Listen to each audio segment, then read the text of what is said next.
今天分享一个豆干新吃法。小时候在学校门口经常买，香辣入味，下饭非常不错。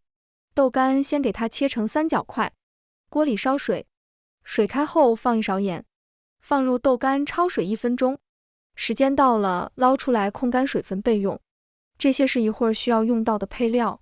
锅里放水，先放入姜片，再把这些配料一块放进去，盖上盖子，先用大火烧开。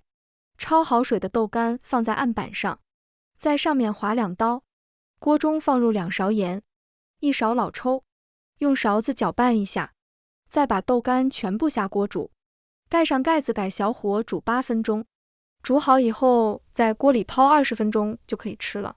出锅和汤汁一起装在容器里，也可以晾凉后盖上保鲜膜，放在冰箱里冷藏1个晚上，吃起来更加入味。